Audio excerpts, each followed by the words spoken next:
This episode of the Closeout Bodyboarding Podcast is presented by Bodyboarding Victoria and Nomad Bodyboards. Check out the all-new range of Nomad boards, including the Lachlan Cramsey, Matt Lackey, Michael Novi, and Sam Thomas models at your local bodyboarding or surf specialist store, or online at www.nomad.com.au. Now, back to the crew in the studio.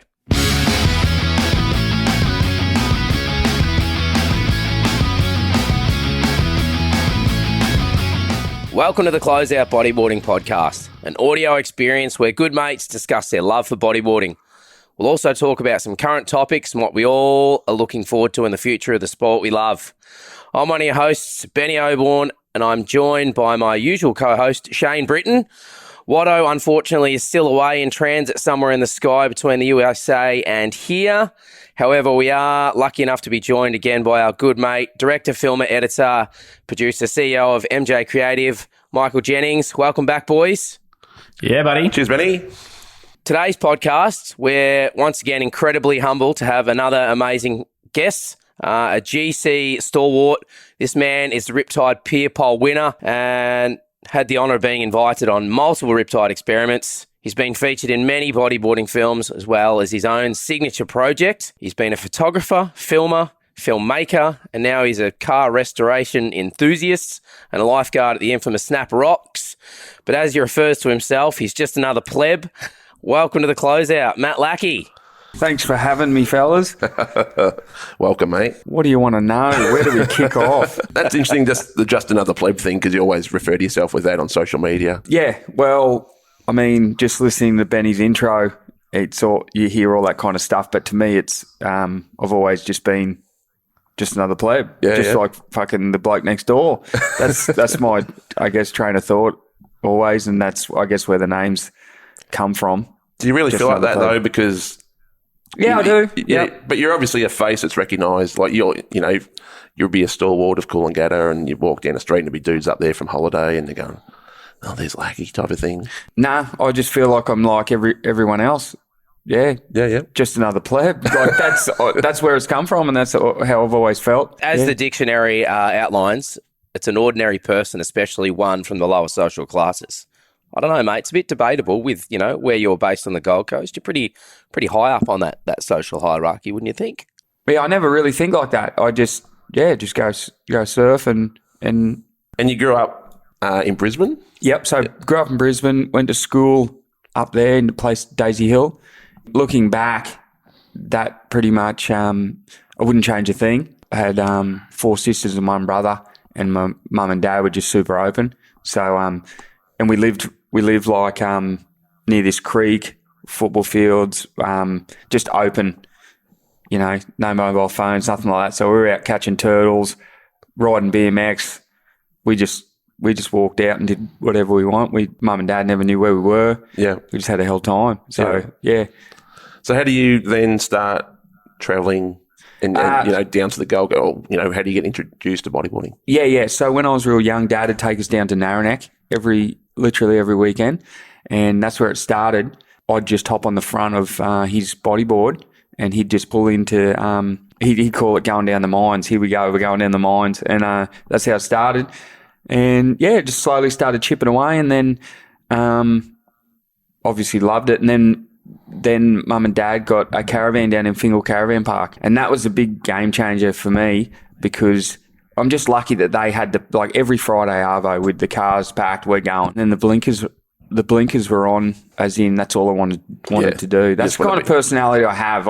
I've kind of worked that out over the later years, that when I get focused on something, it's almost like everything else fades away. The blinkers come on and you're just focused on that one sort of thing. Yeah. So and I never really realised that, but with bodyboarding, when I look back, big time. Like I didn't drink any alcohol. I never went to a party. Chicks weren't a thing.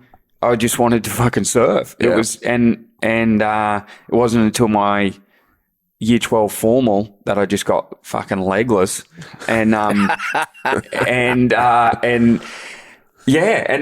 it. I was just so focused on just wanting to surf, and that's what my world revolved around. I just knew that was just normal for me, Yeah. But yeah. Tell us a little bit about Fingal. I mean, there's obviously plenty of different wave options along that little kind of stretch of coastline. In comparison to where, I guess, the caravan park was that your go-to, or did you, head a little bit south? Were you going a little bit north? Where was kind of your go-to at Fingal? So, yeah, I remember when we moved to Fingal, when they had the van there, I was super young. I didn't know. I was thinking, where is this place? It just feels like an open, desolate beach. But then obviously quickly realised that you had like South Beach Fingal. That for me was like the South Beach Fingal back then was parents didn't want you going there. It was like the dangerous beach because there was rips and it was and which it is. But when you're young, you're just like, yeah, let's go. And I had a couple of mates and we'd just go surf South Beach Fingal and it'd be like the forbidden place to surf kind of, when you're young. Yeah. And yeah, so I just always used to surf around Fingal, down the wall, down the actual jetty. It wasn't that good because the jetty wasn't there yet. So it was a bit split open. And then I guess Coogin, I was hearing my dad was a fisherman. So he would be always like, oh yeah, I went fishing down South Kingy. There was a couple of boogers out on this reef. You'd love it. And then yeah, one day he took me there, and that's one of the first times I surfed that. Yeah, and that was when there was a sand mining track and all that kind of stuff. Yeah, right. Starting to feel my age, but yeah. But your old man's pretty good waterman as well, as he? Oh, like he's one of mate, those dudes that jumps in a canoe and paddles out. Oh yeah, like everyone idolises their fucking dad, but for me, my dad is just he's just just the ultimate. That's kind of where I feel that I guess we try to take a page out of whatever books, but my dad was, what do they call it, tall poppy syndrome? Like if you were doing well or whatever and you started getting an ego and stuff, they'd chop you down. So my dad would definitely be one of those people that never let me get a fucking ego. Yeah. He was a carpenter who was off, real man's man kind of thing. But yeah, he I know how that feels. Yeah. My old man's exactly the same. He's a builder and, was exactly the same. Yeah, exactly. Yeah. So, and I wouldn't change a thing with my childhood as in having looking up to that. But getting back to my dad as a waterman, yeah, still to this day, he's got an old fishing kayak. He goes fishing out around Cook Island. He rides waves on it. He was originally more of a body surfer back in the day, him and my brother. Yeah. They were full-on body surfers. My brother still body surfs. And so getting back to Fingal, I had a lot of friends that lived there that were surfers. There was a bodyboarder by the name of Dorian Mills. A lot of people probably don't know who he is, but he was one of the best drop knee bodyboarders back in the day. He was riding for Moray, Rip Curl, and he was from Fingal originally, and then he moved to Kingy. But he, to me, was the first real idol that I had, and I saw how much respect he had from the surfers in Fingal. So that's probably what drove me to start drop kneeing, because I saw that he was just getting this crazy respect off everyone. Yeah, right. And so pretty much a guy that's kind of unknown in the bodyboard industry is someone that pretty much drove you to DK. Oh yeah. Dorian Mills, like this day and age, people don't know. People knew who he was back then. Right, yep. I think he was on some of Stroey's early videos. But yeah, some of the stuff that I've seen him doing, and he was just he was iconic to me. So that's what really I wanted to be like him, kind of thing, first started. So what was the next step from there, Matt? I mean, you were still pretty young at that stage, but, it really wasn't, it wasn't really a long transition for you to go from just being a grommet new into the sport to kind of actually having a bit of a, pathway to a bodyboarding career. Was that shaped through any club connections? Or was it just through, being constantly recognised in some of the best waves on the Gold Coast? So career-wise, contest side was not part of my career. I remember when I was young, growing up, competing against guys like Joel Taylor and Nelson Ross and all those guys. Mate, I'd be last every heat. Just Queensland titles, last. And I was just like, get me out of here. This is just not my thing. And then, I don't know if you'd say let my surfing do the talking. But yeah, I just went and did my own thing, and then I kind of just got recognised that way, And yeah, just idolised Roach and just wanted to surf like Roach, and then had my blinkers were on that hard that's like I mentioned earlier. I was just super focused. Yeah, I sent you a photo by text like a couple of weeks ago. I was just happened to be flicking through an issue of Rush, and it was a really early photo of you. And I said, check this out. But you came back to me and said, that's actually my first photo I ever got run. Can you tell us about that photo and what that meant to you at the time? It actually, as time goes on, it probably means more to me because my brother took it. Yeah. It was at D-Bar off the wall. I was riding for Wavelength and getting like just a little deal off Tubes bodyboards. And so it was a DKB board. And it was. I remember it. I remember it so clear. It's really weird. My memory's actually pretty bad with a lot of stuff, but I actually remember that. Yes, and it was the first shot, but it's more so special because my brother shot it, I would say. So moving forward into an actual career, Yeah. How does that transition actually happen? I don't know. It just happened naturally for me in a weird way. Yeah. It's like, how do you get minted to be all of a sudden a pro bodyboarder? Okay, so back then it was different. It was the magazines. So you had Riptide coming out monthly. So you were doing trips, and everything you were doing there was potential to be used. Yeah. So every month you wanted to push yourself and try and get the best photos for that next issue, potentially the next issue.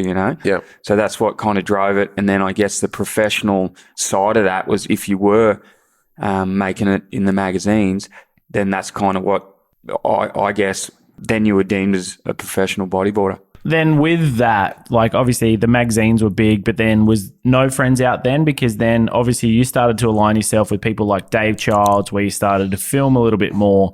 And then obviously there was the magazine, but then there was video parts as well that were starting to sort of filter out where you would see Roach's sections and stuff. So how did that relate, like in the timeline? Had No Friends started to come out, or were you filming like with people like Dave and stuff? Because they were kind of, the stepping stone of your platform, like in the initial beginning with, Matt getting seen or you getting seen in that like media profile. I think the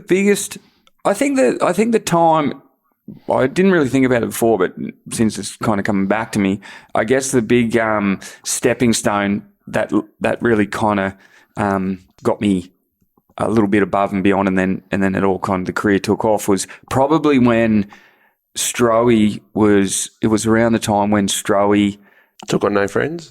Yeah, he took on. Yeah, so he reached out to me, and at the time, I was flew down to Sydney to see Dave Appleby to get a sponsor with Quicksilver. Yep. And flew down there.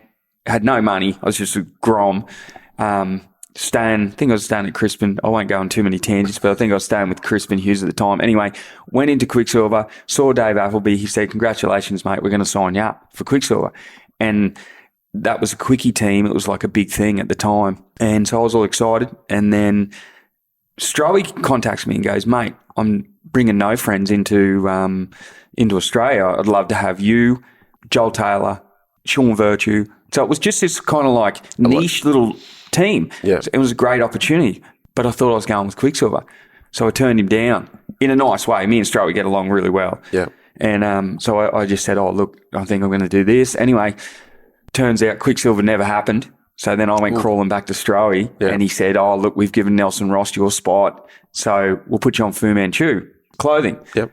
Which was nothing like No Friends. Yep. But it was, but then what really took off my career is probably when Element of P approached me to ride for them, because back then I feel that, especially with No Friends and stuff, America was like this. Everything was bigger and better in America at the time back then.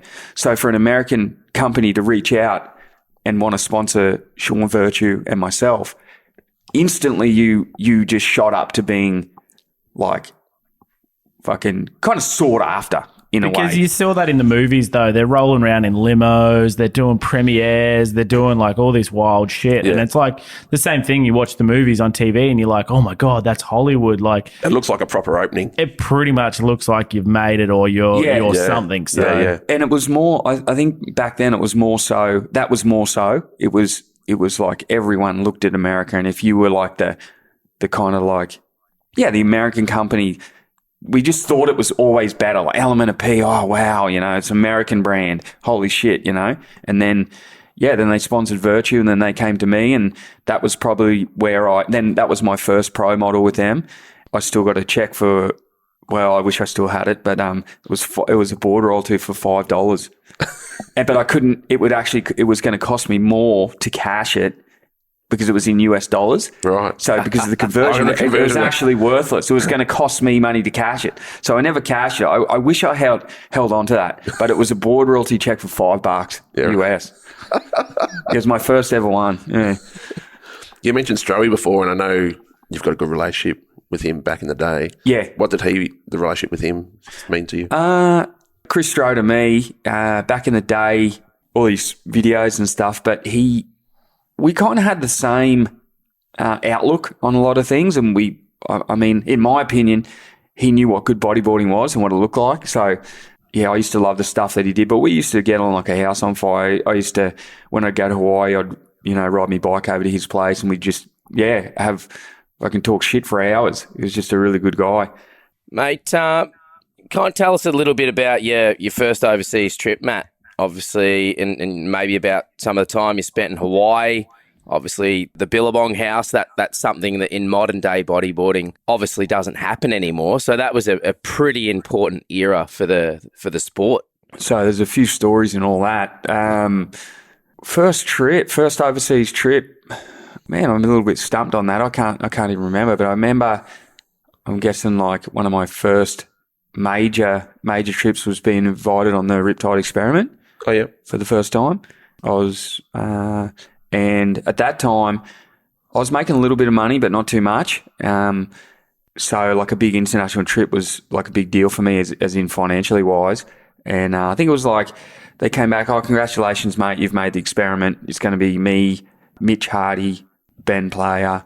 And so I was stoked. I was over the moon. And then they're like, yeah, it's going to be $6,500. And I'm thinking to myself, back then I was just $6,500. How am I going to afford that? I was sponsored by Billabong at the time and also Element of P. And Element of P never helped me out. They didn't give me a cent for it. But I want to go on the record as saying Nels Velocito from Element of P, biggest legend. Yep. Fucking owe so much to that guy, biggest legend. But at the time, it was probably out of his hands. But yeah, they didn't come to the party. They didn't want to help me out with money. So I'm pretty sure I scrubbed the logo off the deck, made a bit of a stance. Oh, fuck yeah. Pay peanuts, you get monkeys. No. So anyway, yeah, they didn't help out, but I'm pretty sure Billabong came to the table and sorted that out for me. So that was my first. And where was that to? That was like it was to Easter Island. Oh yeah, yeah. Oh yeah, I remember that. Chile. Yeah. Tahiti. That trip was epic, man. And that's your first overseas trip? Probably not. No, actually, no. My first international trip was actually my brother paid for it. We went to Bali, went to Indo, and I surfed Padang with Neevesy, Troy Neves. Yeah. He was in his element. He was riding for Cooter Lines. Marty Tolmans was shooting, and I didn't even really know what Padang was. Went there, and it was fucking 4 to 6 foot and cooking with hardly anyone out. And that was a different Bali compared to what it is now. But that was actually my first international trip, and my brother paid for it. So I got to get him back. I assume the Troy Neves back then is different to the Troy Neves we know today. Yeah, he definitely, poor old Neevesy, I think he went through, I'm not too sure what went on after that, but at that time he was like, he was like the pinnacle of young bodyboarding. Yeah, right. At that time. Yeah. Yeah, he was riding for, I think it was BSD. Nah, I could be wrong. I'm not too sure, but he was riding for Cooter Lines, and he was a good guy at the time, and we had good surfs together, and that was my first trip. Yeah, that was my first international trip. So Benny mentioned Hawaii. Yep. And obviously that rarefied air of being able to stay at the Billabong House. Yeah. So yeah, that's pretty interesting. It was never with the Billabong House in Hawaii. It was right off the wall there, back door off the wall. You looked straight into back door, but it was never the welcome mat was never really out. I had to, every year that I got there, I had to literally fight for it to get in there. I'd send emails just saying, look, if there's a spare piece of floor, and I was speaking on behalf of Rawlins as well. I was saying, if there's anything there for me and Mitch, mate, we'll sleep on the floor. We don't care. We'll camp in the background. We don't care. And the response I'd get every time was, oh, sorry, mate. Look, it looks as though the house is full, this, that, and the other. And then anyway, yeah, one thing after another, we'd always get to stay there. And sure enough, we'd rock up and there'd be a fucking empty house. And yeah, we had hell times there. It was so good. I mean, we were so lucky. So lucky. Just had this mansion on the beach to ourselves most of the time. And then like some of the surfers would come over, like Rasta, and they're all good guys. Everyone gets along. There's no like surfer bodyboarder thing. It was just all good. So you're saying us, who was there at the house with you? So it was mostly me and Rawlins. So me and Rawlins and Jonesy, Tim Jones was shooting photos. I guess I just want to kind of, dig a little bit deeper, with those kind of conversations, relationships that you had with Billabong. And you were mentioning, obviously, there was a lot of back and forth with emailing and you felt like you were kind of getting no love. What are you putting that down to? Like, I mean, they were kind of giving you the cold shoulder, but like you said, in hindsight, the house was always empty. It was always free. Well, what do you think that was about? I'm not too sure. Billabong was there to make money. So for Billabong were good. They had their budget, and the budget never changed from what I understand. And they had, bodyboarding was making money for them, but I don't think they really wanted to like branch out and push it too hard, But in saying that, I mean, man, we were getting paid to bodyboard. Was Eppo running the team at that point? When I first signed, Eppo was. Yep. Never forget that day. He just took me into the warehouse, said, "Get whatever you want." Yeah. He goes, "It won't always be like this, but get whatever you want." And mate, today's the day. Oh my, yeah. And to be honest, it never really changed. It was always you just clean house at Billabong. It was crazy. And then, but Eppo was really good. And yeah, so it wasn't him I was dealing with when it came to the Woody Sedgman came in as team. And we actually had a house at Log Cabins one year, and that was like me, Lester, Ryan. That was really good. And then with the Off the Wall house, that was later on, that was dealing with a guy called Sasha Specker, and he's a surfer and a good guy. And maybe he didn't know. But I don't fucking think so. Yeah. He fucking knew. Yeah, right. Even I fucking knew. Like through that house, the Billabong house, December, all the surfers would be there. Come January, it's a ghost town. Right. There's no one there. And I knew it. And late February, the Groms would do a thing. So the response I'd always get from them is, "Oh, we got a Grom camp there. Look, unfortunately, guys, have a good year. Oh yeah, by the way, we got these boardies we want you to fucking use." And it's like, well, fuck off, So anyway, the one year Sasha from Billabong had said no. It was the house was full. This, that, and the other. And then I was in Brazil at the time, and so I was trying to organise somewhere to stay. And then he said, "Oh, yeah, by the way, I'm going to get you, a guy from American Billabong is going to email you because he's got these new boardies he wants you to wear." I said, "Yeah, no worries." The guy from Billabong US emails me. I replied to him and said, "Oh, hey, mate, look, I'll come and grab the boardies, but, mate, is there any chance I'm going to be there for a month? Is there any chance the house is, even a bit of floor?" And he just replies within minutes and just goes, "Mate, the door's open. Make yourself at home. No one there for a month." And that's what happened. I rocked up and there was a gardener. He gave me the key to the house and fucking no one there. Wow. Yeah, it was outrageous. And then I got the full backpedal email from Sasha. But whether he knew or not, it's hard for him to know. Maybe he didn't know. Yeah. Gatekeeping. But yeah, we kicked the door down. We got in there. We made it happen.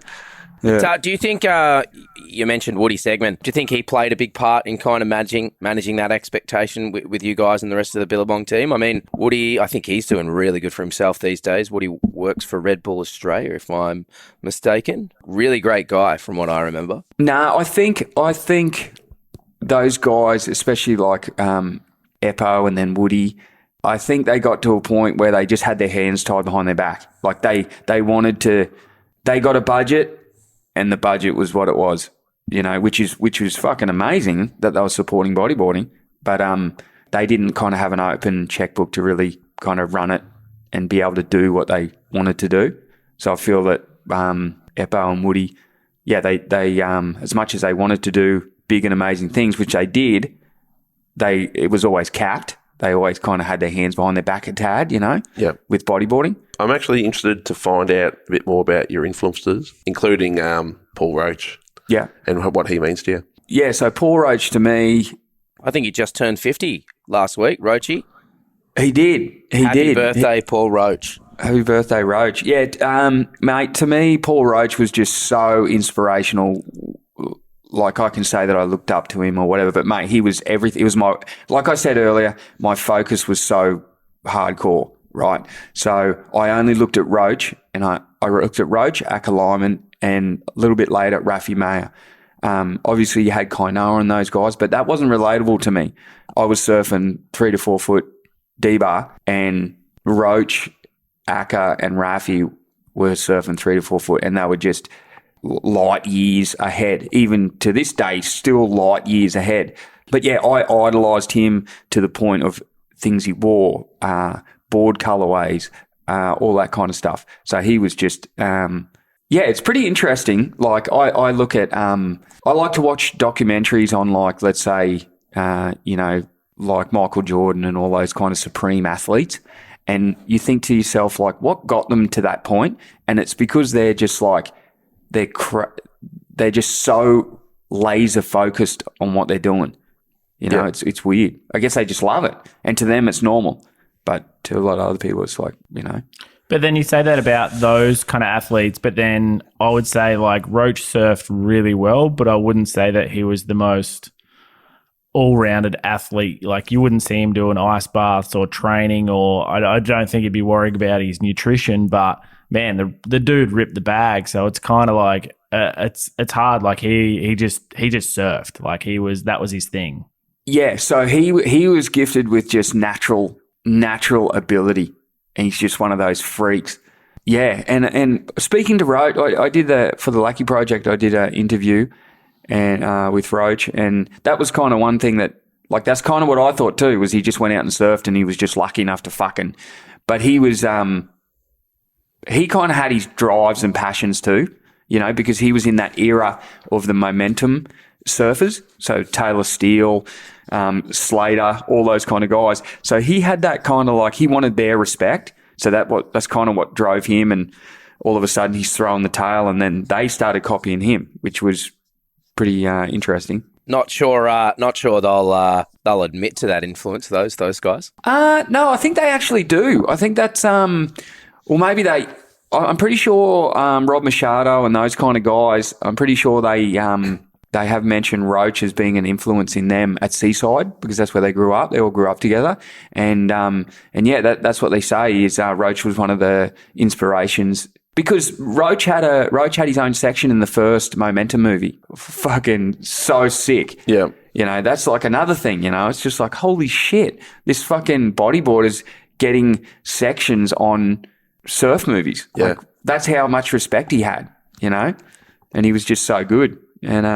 And yeah, so I reckon they probably wouldn't go around saying it today, mate. Oh, they probably would. He grew up with Taylor Steele in that area. Yeah, he's like real good mates with all those guys. Yeah. Didn't get much of a mention in the multi-million-dollar HBO documentary production. No, he probably got left out of that. Probably because he punched out Slater.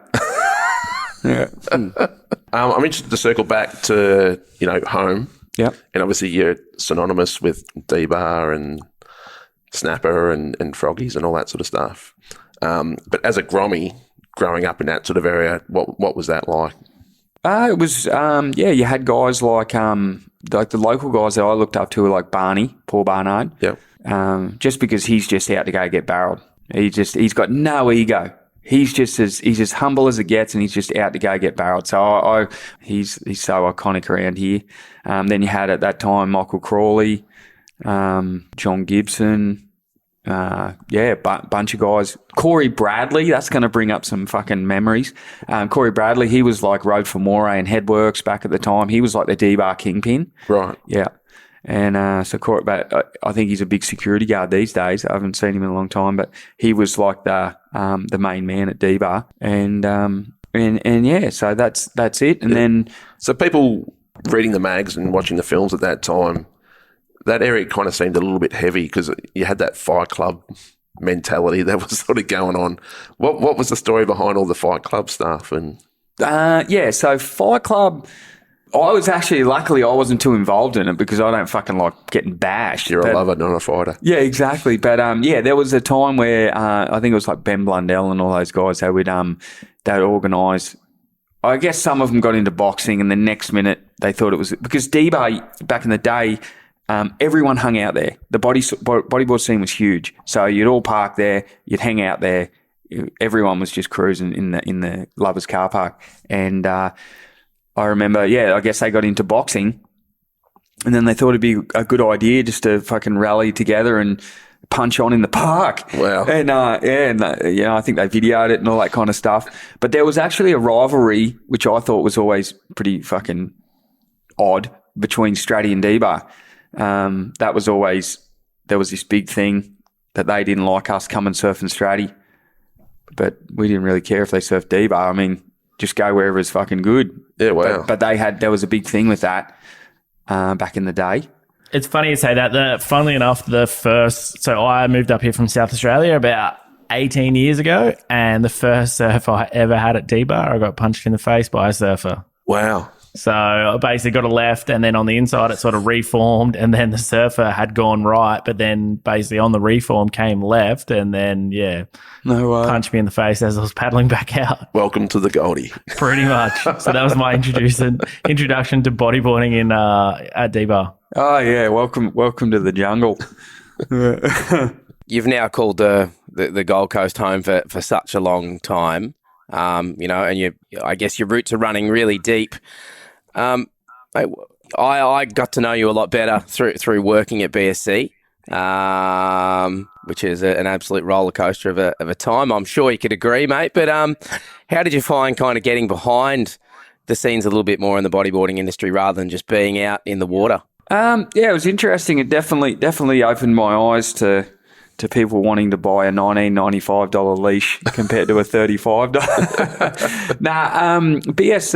BSC, well, we could go right back to BSC. Mick Parkhill was staying at Waimea. He approached me. I can go back even further than that. Walked into his store at Narrabeen when I was a super, super grom, because it was like, it was the only shop that was kind of advertising the mag. So it was so iconic. And I remember looking at the sticker store, and I don't even think I had enough money to buy a sticker. But anyway, that's where it all kind of, I fully remember going into the store when I was super young. Yeah. Anyway, later years, Mick approached me to sponsor me at BSC, and get along with Mick really well. So that was good. And then actually started, I think the manager was a bit dodgy there for a while. I think it was Benny Oborn, and they needed someone to steer the ship in there.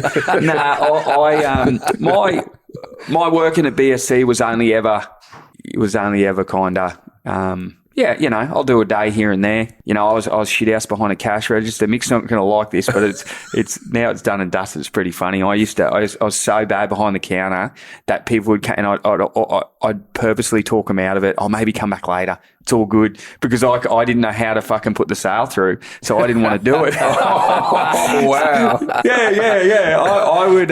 You don't particularly seem suited to retail. No, I'm not, and I wasn't good to have behind the counter. That's for sure. Yeah, maybe you weren't good at, crunching keyboards, mate. But I think having your kind of profile in a storefront was really big for growing not just the business, but growing the awareness of your profile and the sport on the Gold Coast. I think one thing that I took away from working in that shop when I was there was how much you really got to realise that the younger bodyboarding generation really looked up to guys like yourself, and to have that ability and to be able to walk into a shop and actually have a conversation with you, mate.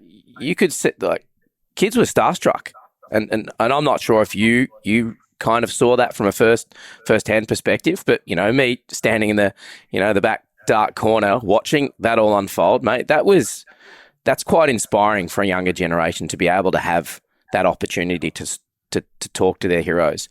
Because, I mean, if you compare apples with oranges for, say, surfing, very rarely are you going to see a pro surfer spending time in a retail shop unless it's for, a signing or something like that. Whereas, you were in there, every weekend per se, and the amount of kids and even adults alike that would come into the shop and have a conversation with you and pick your brain. And again, like I said, you might not have realised that at the time, mate, but that was pretty big. Yeah, I mean, I definitely never looked at it like that, because I've never thought myself as, something special or whatever. But being able to come in and speak to someone, and hopefully I came across relatable, You know, maybe that's the good thing that they got out of it was that just relatable. You know, but yeah, I wasn't one of those guys who was I'd never push a sale or force a sale. So you either want it or you don't. Yeah. Is this gimmick going to work? Well, it's a fucking gimmick. Probably not. Just get fucking, who knows? But Are you sure? Because I swear we sold out of those Creatures of Leisure's bicep leashes, mate, on a regular basis. oh yeah, the old Creature's Leisure. Jeez, you could go down a We could go down a real rabbit we hole. could go down a legal rabbit hole there, but I don't think we will. We might have to put that one on the sidelines. Yeah, but yeah, no, the whole, I guess getting on the other side of and seeing how that side of it worked was pretty interesting. But yeah, it was a good experience.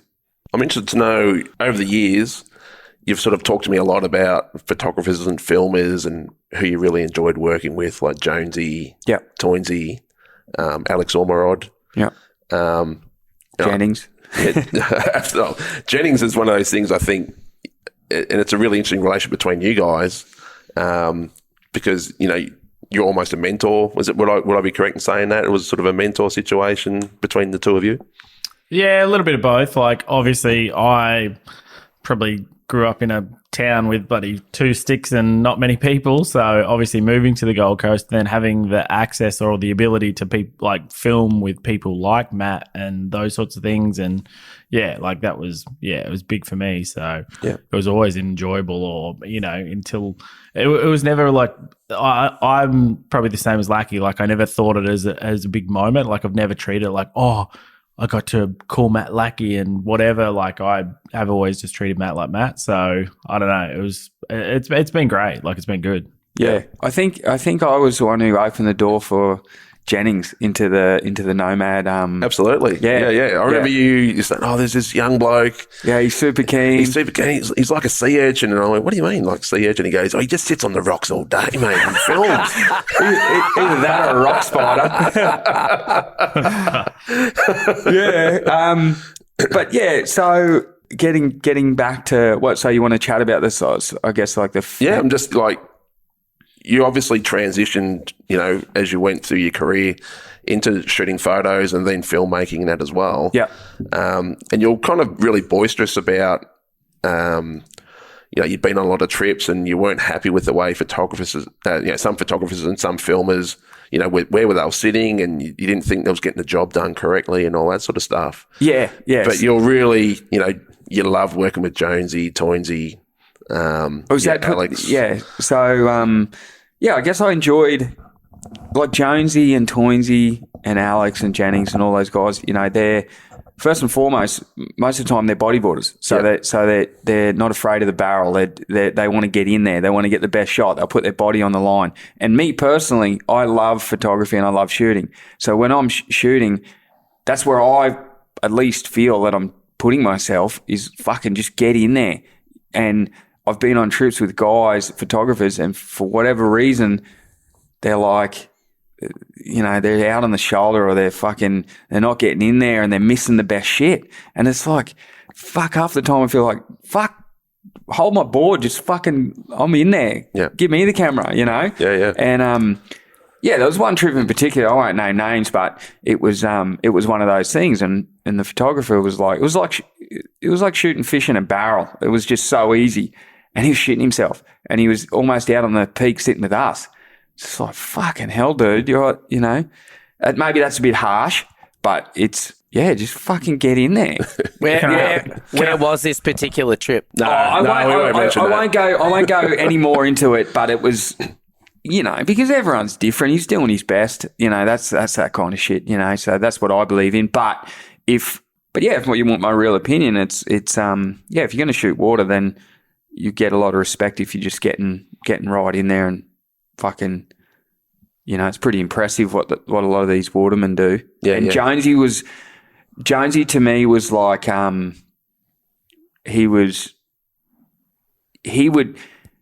would go in before him. He would be in the water first, out of the water last. He'd be screaming at you to go the bombs. He'd just be, you'd blow one. He'd go, you fucking, get out, you fucking idiot. Like, you know, he just abused you fucking muppet.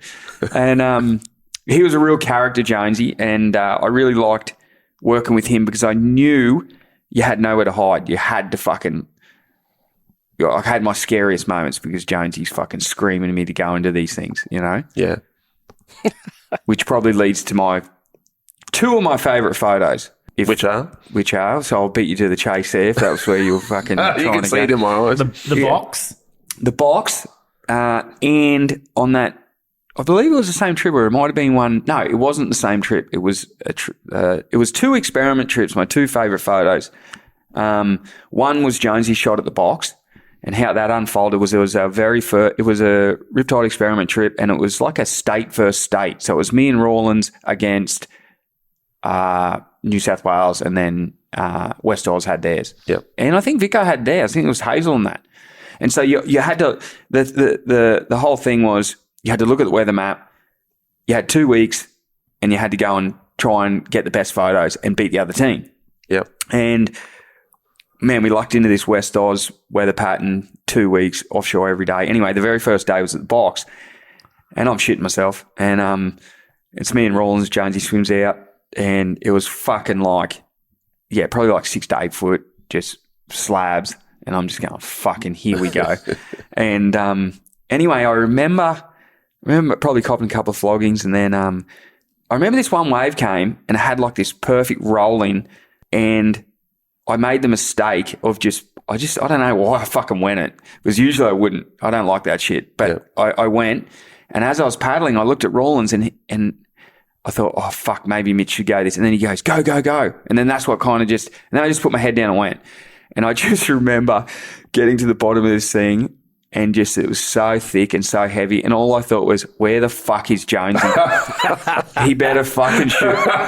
That's all I remember is, where the fuck is Jonesy? And I couldn't see him because of the light. And this thing, it was just survival mode. The thing spat. I'm not going to say I kind of made it. Like I spat and kind of rolled out into the channel. And Jonesy being Jones doesn't fucking say a word, doesn't say anything. So then I'm thinking to myself, oh, okay, maybe he hasn't fucking got it, right?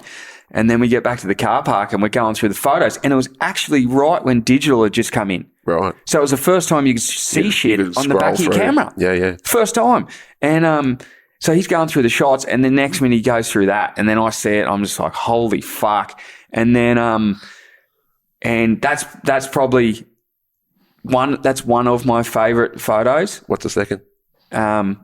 Well, I'll finish with, it should have been a fucking cover. Yeah. It got a pinstripe on the cover with it got a pinstripe. Right. Fucking novelty. Fucking token. They thought they'd share it. Because it was sharing with everyone with every trip. Yeah, just hand out one guy the cover, please. But anyway, and fucking give it to me. But so that was my favourite. One of my favourite shots. The other favourite one was on another experiment with Toinsy, and we'd gone up to Nalu, and we went to this place called Slater's. And anyway, I was sitting in the car park. It's fucking... That was the thing, because I was dropping it, but I was going on these trips with these prone guys, and they were going for slabs, and I'm like, fuck. So I just get dragged along. So I'd be like pushed out of my element all the time. And anyway, get to Slater's. It's probably like 6 to 8 foot, and fucking pumping. Big shark goes through the lineup as we're getting changed.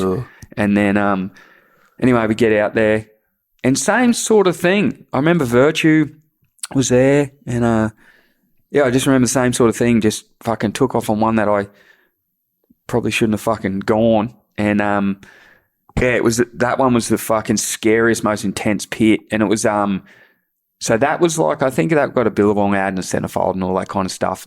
But that and the box shot, it's definitely my favourites. I snapped my leash, got cut up on the reef. It's the first time I've actually thought I was going to drown, trying to get in from that Slater's wave. Because there's the reef there is like super, like desert coral, if that's even a fucking thing. It's just sharp rock. Right. It's nothing else but sharp rock. It's kind of a limestone, sandstone composition. Yeah, it's like so the limestone rock, it's like as Benny was saying, it's like stone and razor blades. Anyway, there was a channel there so you could get out nice and easy. Little did I know, the channel that sucked you out wouldn't let you back in. So anyway, snap my leash, trying to get in, trying to swim in, just getting dragged all over the rocks, getting cut up. And it was the first time, maybe ever, that I thought, holy fuck, I'm actually in a bit of strife here. I can't get in. And then Virtue ended up seeing me, came over, and then I rode on his back in up the channel onto the dry reef, and then I got out and I was cut up fucking everywhere. Well, you rode on his back. Yeah, because to get it far enough across the reef to then be able to grab on. Because what was happening was I was getting flushed up. I'd grab onto the reef and get cut, and then it would drain back, and it'd be like I'd just tumble and just getting fucking cut up. And I just fucking opened up, bleeding everywhere. So I definitely earned that shot, and it's a good story behind it too, you know. So that those two shots are my favourites, and that goes kind of hand in hand with the photographers that I probably love working with the most was Jonesy and Toinsy, because I'm pulling into these fucking what I feel was scary as fuck, but they're in there shooting it, and thank fuck they were. Yeah.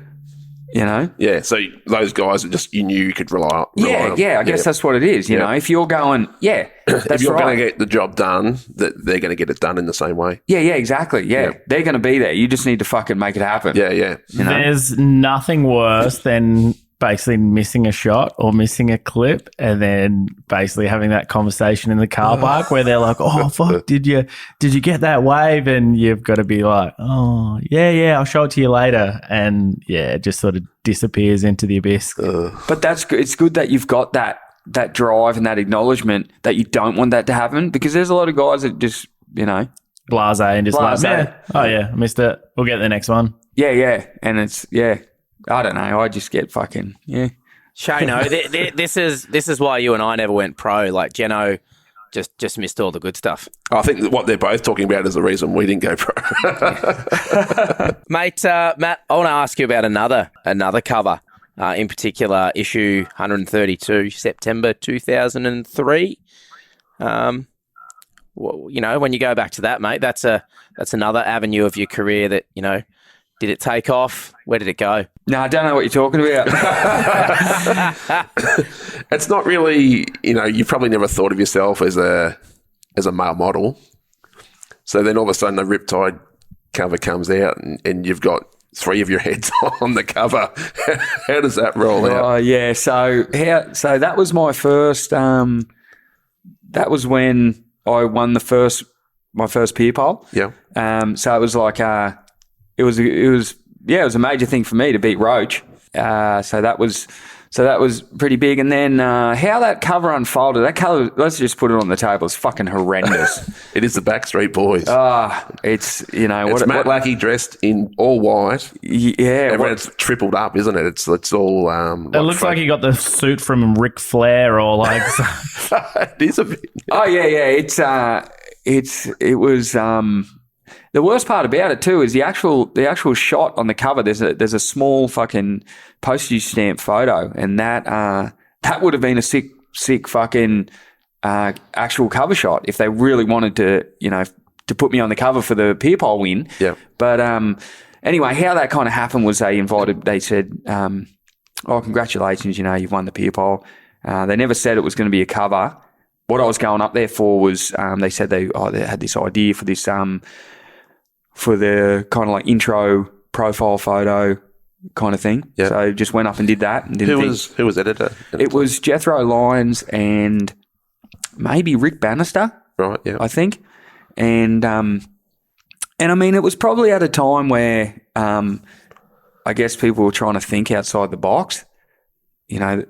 But it was very outside of the box. It's either gonna. I mean, I don't see how that was ever going to be a fucking hit, or maybe for a fucking boy band or something. But yeah, it was just, I don't know. It's fucking not good. It's probably there was those 2 controversial covers at the time. It was probably that and Lego Man. Lego Man. Exactly. Yeah. Yeah, see they were around this. They were pretty much around the same time. So I think that's like where maybe that was coming from. They were trying to like think outside the box and be different. And it would actually be really interesting to. I never actually knew their take on it, like as in why they fucking did that. And why they decided to run that rather than it being part of an article in the mag. Yeah, I think they kind of distanced themselves from it a bit. I don't know. It'd be interesting to ask that'd be an interesting one for Jethro Lyons to kind of. That's who would be a really good fucking podcast is ex-editors of Riptide. Yeah. Like because it was so what different. led to decision making and all that sort of stuff. It's funny that Lego Man cover in particular was so controversial. I mean, I think you getting a cover for that time, it was deserved because you obviously won the Peer Pop for the first time and no one can take, that away from you. It's just the image that, I don't think you're happy with the image that was portrayed of you at the time or anything like that. Yeah. Lego Man's a completely different issue. Like from when I was speaking to all the pro riders and everything at the time, it was more like, the cover of Riptide is something everyone aspired to and they kind of felt like it'd been ripped away from them. Yeah. Which I think's, a really interesting, decision to be made. Yeah. And when it's such a, it's the leading magazine of the sport. Yeah, I had actually never thought of it like that, but I just remember around those times when Riptide was monthly, it would be, you kind of be in the circle of like, fuck, so-and-so did this trip, they got this crazy shot, apparently it's going to be on the next cover, and it was like this, that's kind of what drove everyone at the time was trying to get a cover. That was like there was always pinnacle. Whispers like, leading into a magazine coming out that everyone would reflect on like the sessions that had been that month. And it's like, oh, he got this wave. Like there was always like 3 or 4 waves in the mix. And then, it was like Christmas, the day that the magazine came out to find out who got it. Yeah, absolutely. Yeah. So that was probably like that was a cool thing about back then. It was you'd do a trip and everyone would push themselves, and with the potential of a cover of Riptide, which was the pinnacle, 100% the pinnacle. If you got a cover of Riptide, it was just you just fucking you're put on that pedestal for the month or whatever, and so it was a pretty amazing achievement. So the Lego Man thing. I never really thought into it too much. I just kind of thought it was... Yeah, I agree. At the time, I didn't think about it either. I thought, oh, yeah, that's interesting. I think from I could be wrong. I think at the time they were trying to come across as not be so serious or something. Right. I don't know.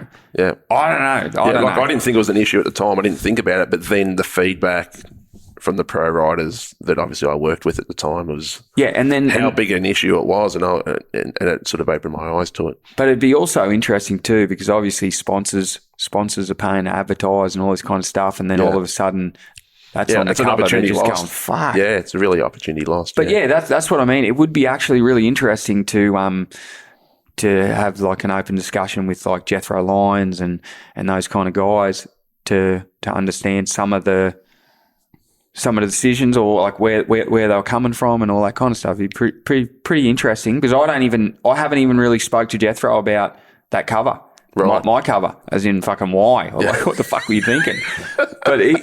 But Jethro is an absolute legend, so there was probably like method to the madness. It probably just didn't come off the way they expected. Yeah, who knows? But even with that, like Lego Man for riders, probably people like bodyboarding has never been the most lucrative sport. So obviously most riders had a contract clause where if they got the cover, they got an incentive, or they got, so having Lego Man take that incentive away from someone who could have got a crazy wave during that time, like I think that's what would have been disappointing for a lot of riders as well. They've just stuck this random thing on there where, that crazy shot just sort of, when they don't get run in a magazine, they sort of just disappear. And then I think that's where it sort of turned weird with Riptide, because, there was the decision making or magazines in general, but when there was waves and stuff like that were getting captured or shots, and then they just started getting posted online, and then it just sort of, I think the magazines just started to fade away a little bit. Yeah. It was probably led to the creation of movement to a certain degree as well, where a few riders wanted to... Yeah, definitely. That's what I was actually thinking before. It's like, I remember... Control your own destiny type of thing. Well, when movement came out, it was like fucking... Yeah, it was like core. Yeah. Like fucking bodyboarders, taking it really into their own hands, away from was it Morrison Media at the time? Doing Riptide. And every cover I remember, I think I got like the first, I can't remember, maybe the first one was Toby, and then it was Ryan, and then it was Mitch, and then it was me in Mexico. That's probably my favourite cover, is the one in Mexico. It's like a fold-out thing. But yeah, movement at the time was, I think, kind of went more kind of, what do you call it, fucking hardcore underground compared to Riptide. But Riptide's just fucking iconic, you know. I agree. As we all know. Yeah. You know? It was definitely my into the sport, that's for sure. Yeah. Matt, obviously talking about, all the time that you've spent kind of in front of the lens, what kind of, took you into that transition to getting, on the other side of it and getting into photography and getting into filming? You mentioned before, obviously, not your frustrations, but obviously you had a really good eye for photography even as a bodyboarder, and you were really good at providing feedback. But I guess, who kind of motivated you to get into it, and how did that come apart? Obviously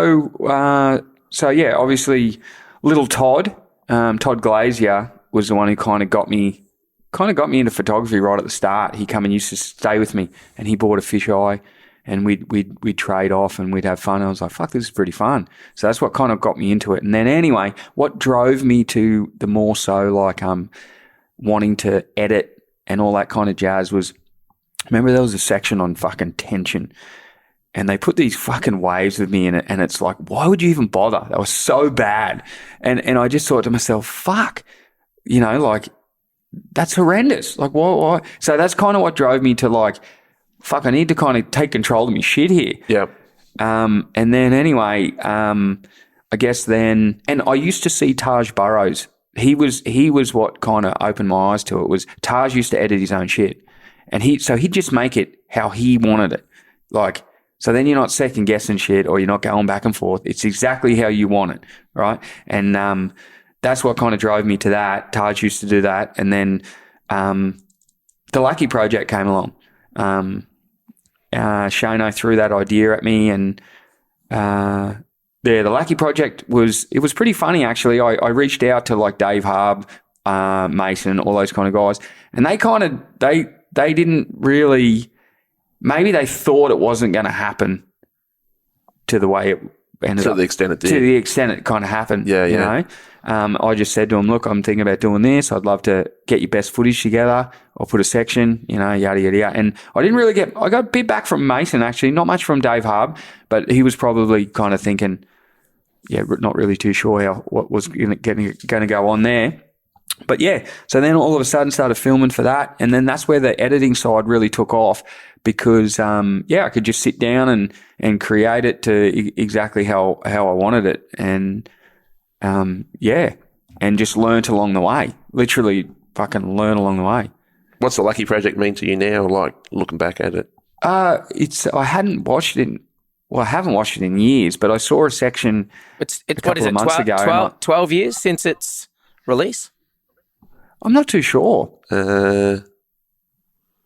It's around the 2010, 11, 12. Where was the prem on the Goldie, Matt? Was that at the It was at the premiere was at South at Tweed Heads. At Tweed, at that the little pub there on the tavern on the waterfront. Yeah. It's called the Ivory now. The Ivory, that's where it was. Mm-hmm. Yeah, but what is it? What is the Lucky Project? Oh man, it's as you get older. Holy shit! I'm just going to appreciate it more and more, I guess. But I look back at that and well, it's interesting how you conceived of it, because I think originally, I was pushing to make it, a signature film for yourself, but then, you thought a lot more broadly of that, and you want to try and include all the DK writers. And, people you loved and, probably your rivals at the same time as well. Yep. So, it's, and I think when you go back and look at it now, it's a real documentary of the time of, heroes past and present type of thing. And like, how did you choose those writers to be involved and to then get them involved? Yeah, so all those riders were definitely ones that I looked up to and I thought surfed really well and wanted to make them part of it. The Roach and Akka interviews were probably the highlight for me because I, as a kid, I just had so many questions, like when I sat down with Roach and Akka, there was just childhood questions coming out that I always wanted to ask, So to me, that was just I loved it. And it's funny because I never did it to make any money. Like I never did it I just thought it was just sick to do at the time. Yeah. Well, to be honest, it wasn't probably, in the end, there probably wasn't money in it because we decided to put it on the cover of Riptide, which was the best thing, I think, for the project because it made sure DK was... That's right. At the front of everyone in the industry for that month. It was on the cover of Riptide. But I actually got money. I won't give you. I know you know I did. You got money. Yeah. So, but that was the thing. It wasn't about the money at all. And then all of a sudden, I got a bit of money for it. I was like, "Fuck, how good's that?" Yeah. But yeah, looking back on it now, I watched a bit of it the other day. Someone must have posted something somewhere, and I saw a bit of it. I was like, "Fuck, that's pretty sick." Like you forget, and it's so it's pretty cool to look back on. And I hope it's like one of those things that kind of it should be. Well, it is like a time capsule for that time now. Yeah.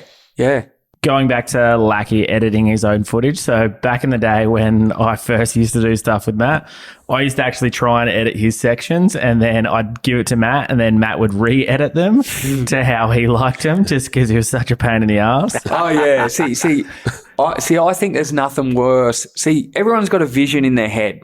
You know what I mean? And so you want to... Yeah, it's like I could only imagine people sitting down with an editor these days and going, "Oh, can you just do this?" Or but that's not quite right. I'd rather just fucking spend the time and do it myself. You know what I mean? Yeah. Yeah, but that Jennings would have been going, "Fucking hell, fucking pain in the ass. What do you mean?" I think it's funny now. I look back and obviously you went on from the Lackey project and created Rome 3 and 4 with Jennings and filming and everything as well. And you talked about Mason and Dub not really understanding what you envisioned with the project and so forth.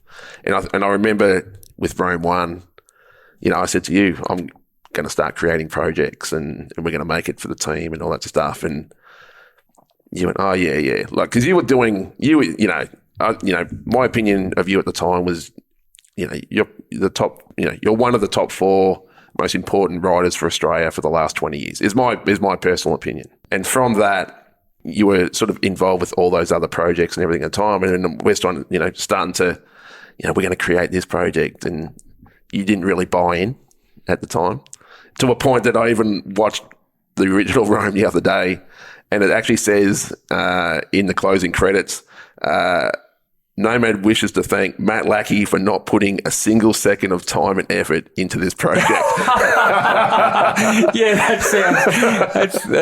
I'm not surprised, but yeah, it is. It's one of those things, I guess. It's not until people see the success of something that then all of a sudden they come running. Yeah. I think with the Lackey project, I think I put a teaser out, and then all of a sudden Mason and Dave Harb, all of a sudden, oh hey, I've got this, and then it all came in, and then everyone wanted to be a part of it. But that was more towards the end. Yeah. And so it was pretty cool. But yeah, it's pretty, enough about fucking me. It's pretty impressive that you had that vision of free surfing and because at the time contests was still, I remember the Super Tour and, there was a lot of all that kind of stuff, and a lot of the companies were kind of heavily invested in that, but you went totally the opposite, which worked out well with me because we were kind of... You were already part of the team at that time and you had no interest in the comps and all that sort of stuff. And it, sort of gave us a way of differentiating ourselves, I think, from the rest of the, our other competitors, because they were heavly invested in chasing the tours. Yeah. Which I think was a smart move at the time. Yeah. But then I'm an idiot, ask you to stay behind the camera and go ahead and do Rome 3 and 4, which I think, I've just rewatched them and I think are fantastic films. And that's when Jennings sort of came on board into, with us as well. And how did you feel about those projects at the time and, sort of almost transitioning a little bit from pro riding into behind the camera? I enjoyed it because I kind of wanted to, I don't know if it's like kind of what Jennings was saying before is like, I'm going on a trip with these guys and I want to make sure that I'm fucking in the spot. I'm getting the best shit. I don't want to let them down because I guess I've been on the other side too. And so you kind of have I had an expectation for myself to try and get the best shit, Yeah. And then I had a taste of the other side of it too, where I'd edit sections for guys and then they'd come back with all these kind of fucking subtle changes. Oh, fuck yeah, now. So I had both sides of the coins, but I loved it. I loved doing those trips and I guess the part that I wanted to show, and I don't know if I did, but the part that I wanted to show was what really happens. Yeah. I want to be relatable, so the everyday punter can watch something and relate, like just really see what goes on the trips. Yeah, the behind the scenes things happen, like what happened when the battery goes dead. Oh. Yeah, that to me is exactly what I'm talking about. Yeah. That's real. I think I was speaking to you before we went on that trip, and I was like, I think we were chatting, and you're on the kind of same wavelength, and I'm like, I'm just going to always, I think you remember you saying to me, just always have a fucking camera on you. Yeah. Just always have it on you, ready to go. And that's the thing. You just want to capture what really happens on the trips. And that Ewan thing was fucking gold. Yeah, yeah. To give us a bit of the background about that, because that was one of the greatest pranks, I think, caught on film. Oh yeah, it's one of the only. There's a long setup to it though, isn't there? Yeah, it's one of the only annual things I share on Facebook each year when it pops up in my memory. So I'm like, yep, there it is. It's fucking puts me in tears. So how that unfolded was we're going to South Oz, and I remember it clear as day. We were getting the hiker, and I said to Ewan, all right, for $10 each, we can get insurance, and fucking we're all done and dusted. We can fucking write this thing off. Yeah. Doesn't matter. And he was like, no, I've got this certain type of travel insurance. If I use my card, it covers it, and I guess he gets points or some shit. There was some little benefit for him. Yeah, yeah. And I just remember saying, are you sure? And he's like, yep. So off we go, right? Fucking X-Trail, out we go. We're out in the desert. We're having a hell of a time. That's the first red flag right there. Exactly. Yeah. So Ewan's taking it all on board, right? And so we're out in the desert, fucking having a hell time, and I'll never forget it. I'm sitting there in the passenger seat, and Nick Banya, the photographer, was driving, and we're just going down this fucking dirt road, and I look, and I can see this kangaroo, and I can see it coming. It's in a paddock, and I said, Roo, and he's just still going, and I go, Roo, and then he's fucking still going, and then there was a fucking Roo across the bonnet. I seen it as plain as day, and I fucking told him, and he felt so bad. Banya's the funniest dude, but anyway, fucking the whole front end bent in, buckled, but luckily the car was still drivable, right? Now, at the time, apparently we weren't really meant to have it on dirt roads. South Oz is fucking all dirt roads. So we weren't meant to be there and fucking this, that, and the other. Ewan is freaking.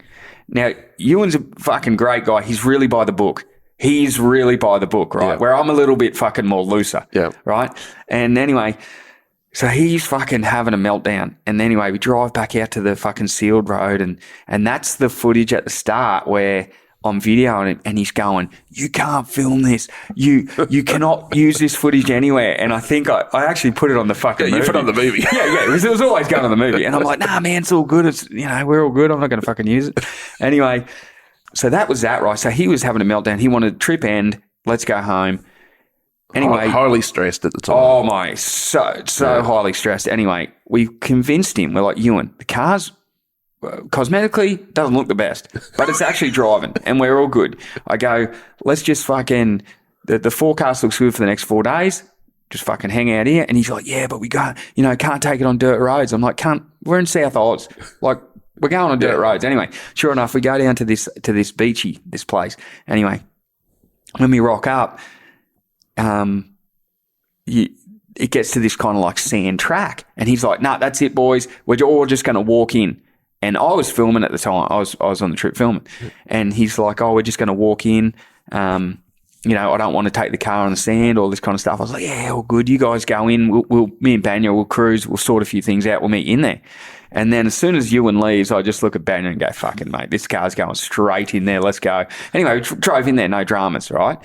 Anyway, you can see Ewan. He sees me. He's fucking shaking his head. He's thinking, fucking hell. Anyway, they go out surfing. We'll film them. They come in. And I'm sitting with Banya in the car. And I go, oi, Banya. Okay, we're going to do a joke on you and I'm going to fucking pretend the battery's dead.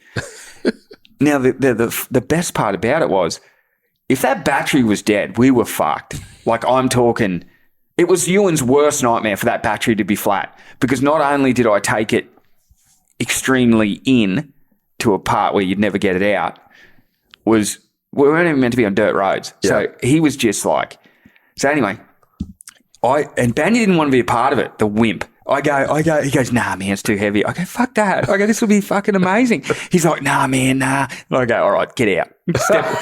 Get out of the vehicle. And anyway, so then I put the camera down, and just by chance, it was framed perfect because I just sat in the seat. And yeah, he gets in and I said, oh, Ewan. And he was already a bit pissed off because I'd taken the car in there. He would have been on edge. He would have been a fragile man. Yeah, once he saw that I'd already fucking driven the car, he told me not to, he would have been already fucking a bit pissed off. Yeah. And then all of a sudden I'm like, oh, Ewan. I said, mate, the fucking car was acting a bit funny before. And he's like, what do you mean? And I go, oh, it fucking wouldn't start. And I had it in drive, an auto in drive, so it wouldn't start. And he goes, show me. And so I go like that. And then he cottons onto the drive. And then, so I'm thinking, oh, he's kind of caught me here.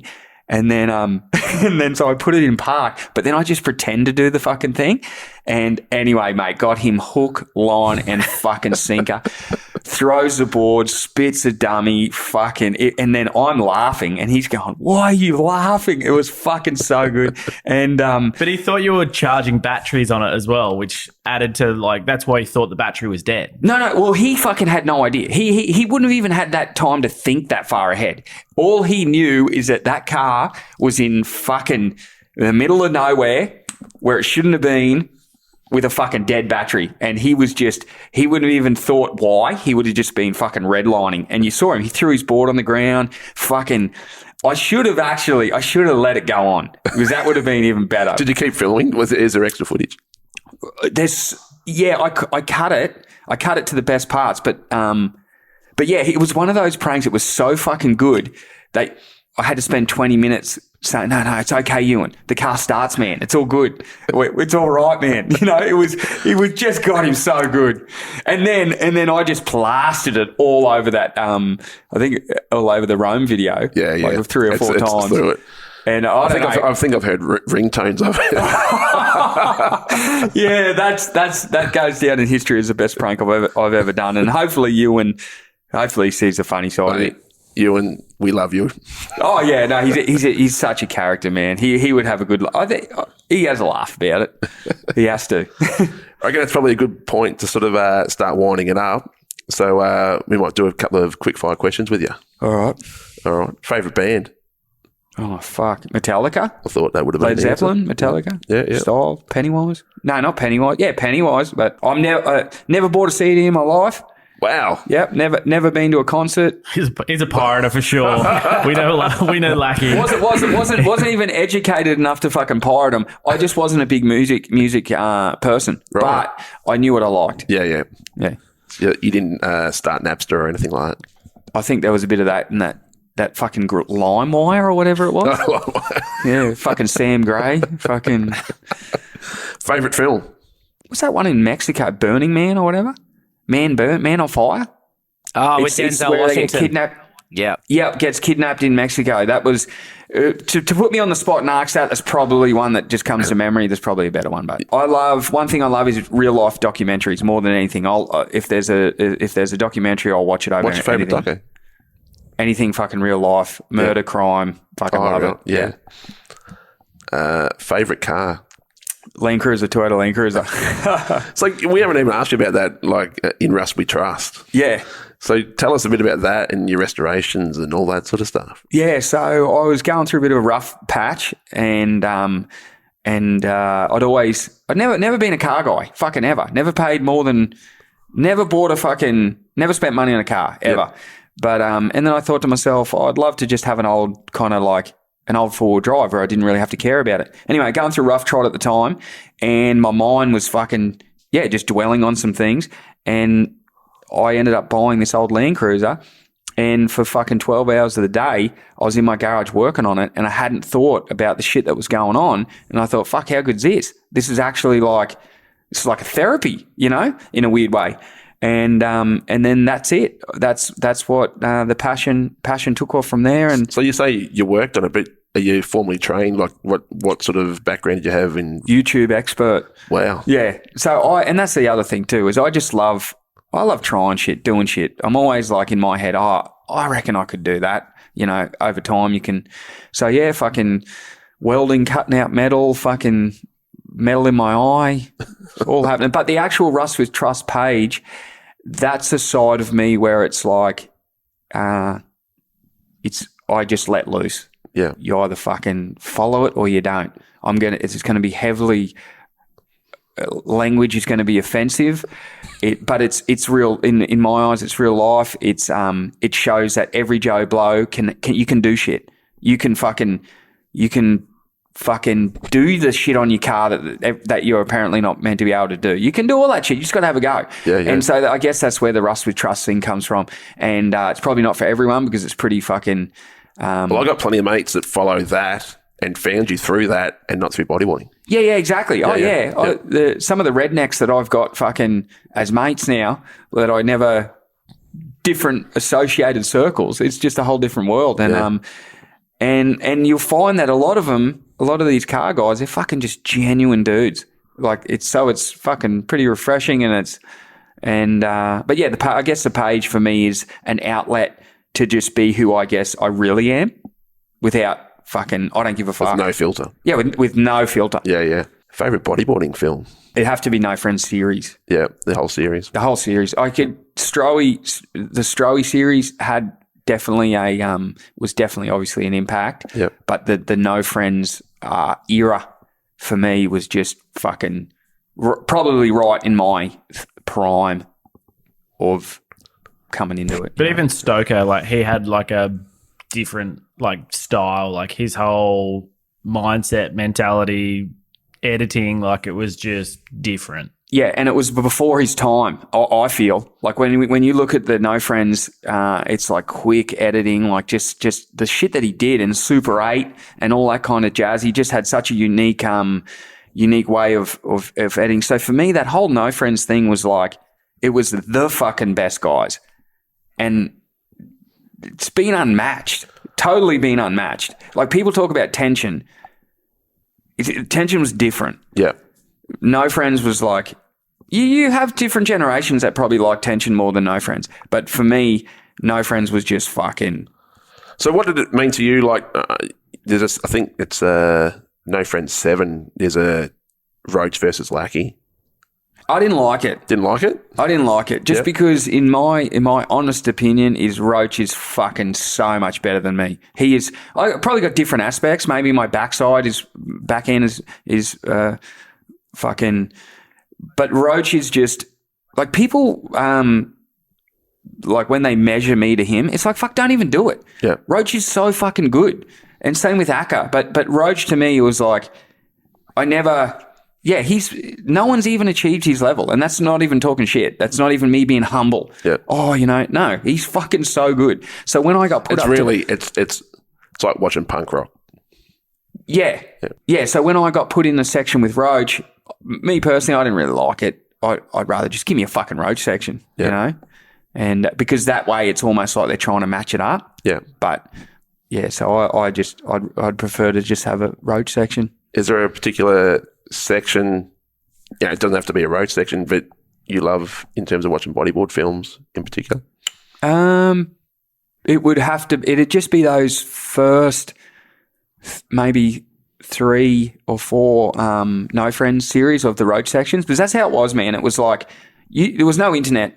Well, maybe there was, but there was no you didn't see shit. Yeah. So all you knew So the first No Friends came in, you went, holy fuck, like what is this? You already knew about Roach, but to have a dedicated fucking thing to Roach was just amazing. So then the rumors would come out about, oh yeah, Roach has been here for the next No Friends thing. And then you wouldn't see anything until you walked into the premiere. And it was just like undescribable. Yeah. And like for me at the time, like, yeah, like I said, like I was so fucking passionate, dude. Like I fucking didn't care about chicks, didn't drink, just wanted to fucking surf like Roach. Yeah. And that probably seems a little bit crazy now, but that's how I was.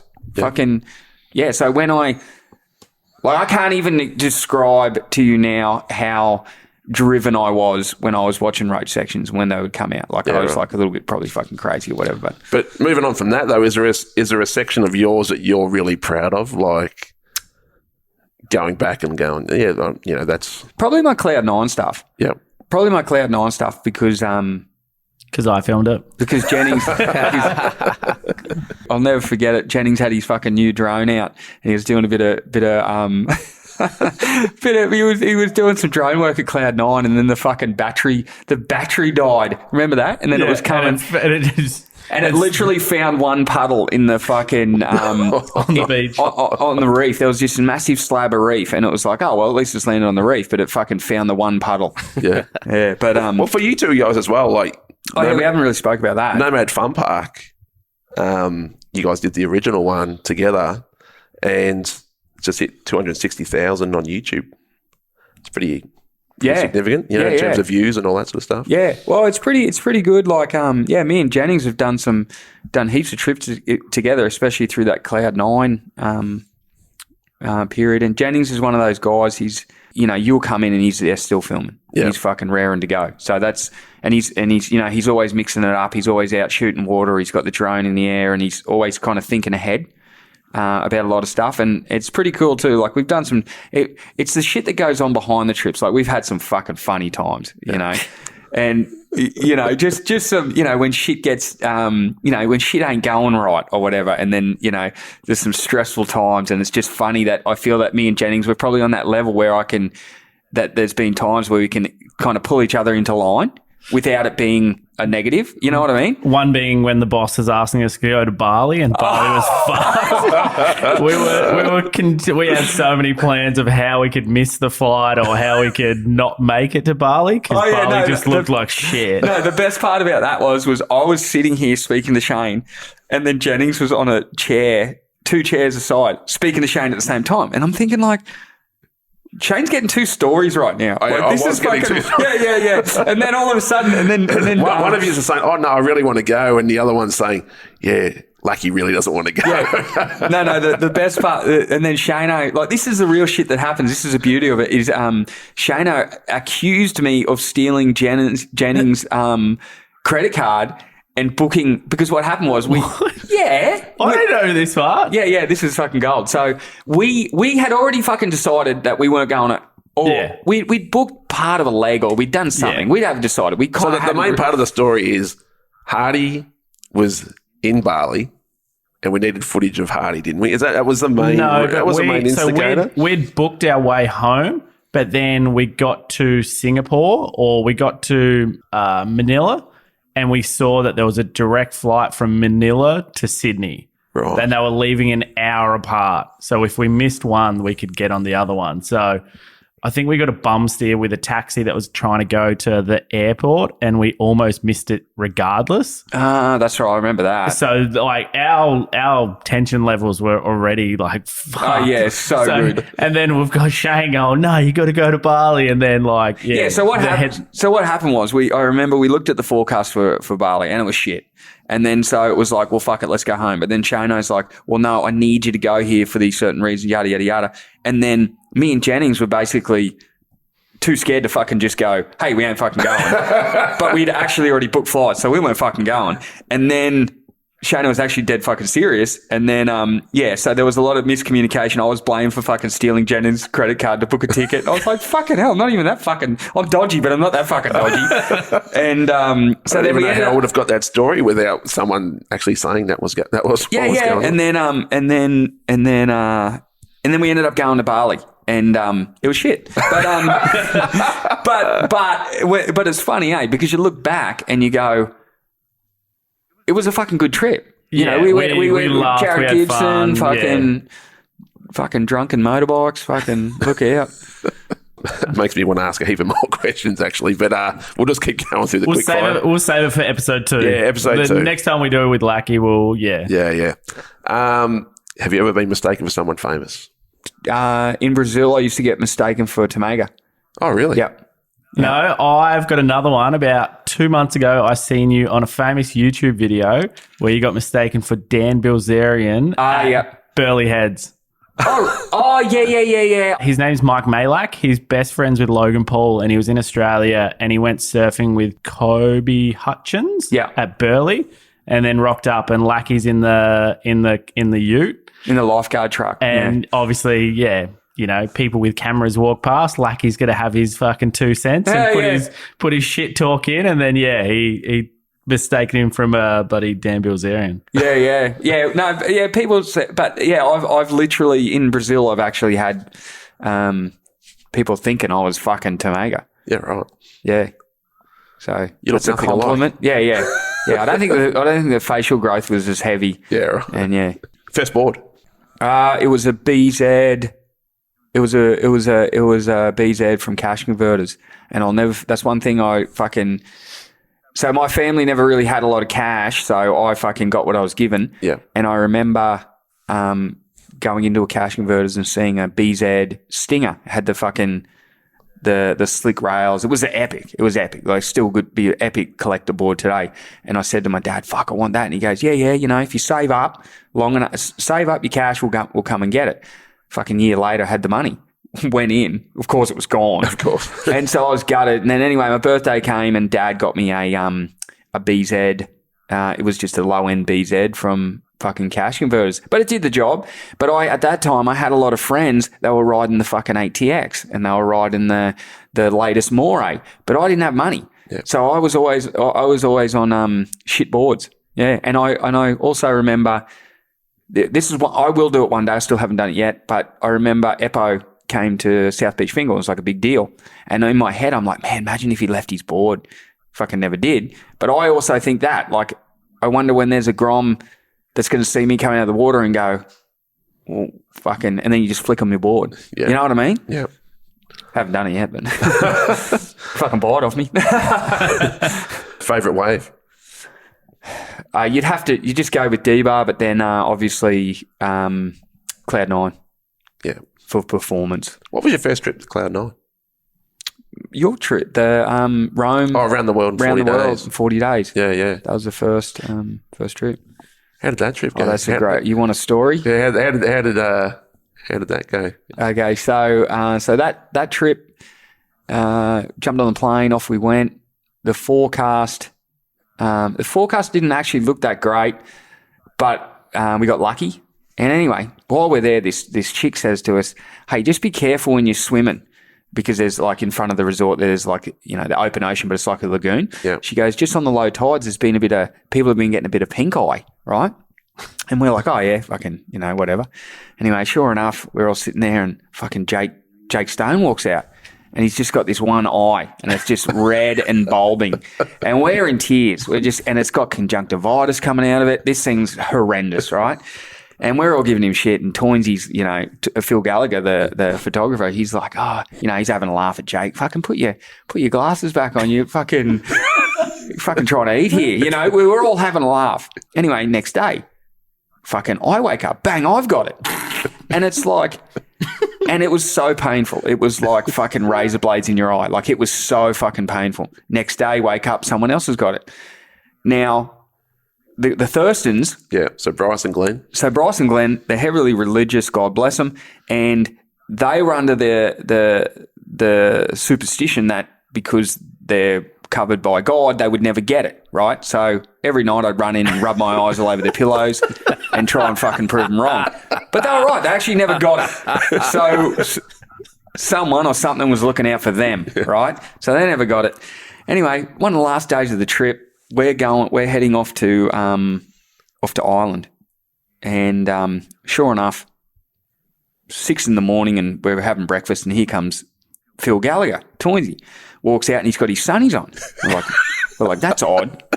Anyway, sure enough, he lifts his sunnies up and he's just got this fucking, this pulsating eye, pus coming out of it. It's just horrendous, right? Anyway, we're all having a laugh and he's finally feeling the pain that we've all gone through. Sure enough, and he's going back to Sydney, right? So he's going back. He can't wait to see the missus. He's been raving about it. He can't wait to go home. Yeah, so he was only on the first leg of that. He was only on the first leg. Yep. So then jump on this. So then we get to the airport, right? At the time, there was that bird flu. It was a big thing. Yeah. It was these big fucking plaster boards everywhere about bird flu and quarantine and all this kind of shit. Anyway, sure enough, we go to this one gate, but it's kind of next to where he's got to go as well. But we've got to wait a little bit longer. So we're kind of just thought, we'll go with him and wait for him to check in. He walks up to the counter and he's got his fucking sunnies on, right? And the lady asks for the passport and she's doing all the things. And next minute she goes, "Oh yeah, can I just see you take your sunnies off?" Got an idea. Yeah. Good idea. He takes his fucking and this chick, you see her, she lunges back, right? She's like, "What the fuck is this?"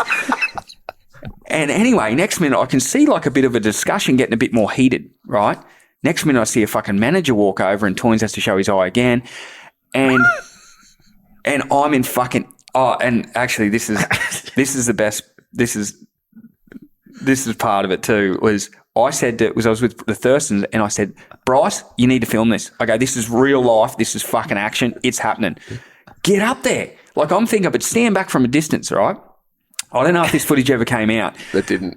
But Bryce walks up to him and Toynes, and little did we know, but Toynes was getting quarantined. He wasn't going home. Yeah. He was getting fucking quarantined. And he knew, right? So he was fucking raging. Here comes fucking Bryce, camera in hand, and goes up and fucking taps him on the back, and Toynes turns around and he's just got a camera in his face. Mate, it just was punches was getting thrown. It was just and fucking, I've never had a six-pack in my life, but I was laughing so hard. I swear I had a six-pack, mate. And anyway, so Toynes comes over and he goes, "I'm getting fucking quarantined." And we didn't really know much about quarantine, all that kind of stuff. We're like, "Oh yeah, what, they're going to keep you for a couple of hours, yada, yada, yada." And anyway, off he went, right? So off he went. And then we fucking leave for Europe, off we go. Grizz gets it on the plane, fucking another story there. But anyway, a week later, we finally get a fucking message out of Toynes. They locked him up for a week. So he said they took him off in this fucking white van. It was like a COVID-19 fucking party. Hazmat suits and white coats. Yeah, it was like, no shit. It was all, he reckons he woke up in this room in Manila somewhere, fucking white room, people with fucking hazmat suits on all around him.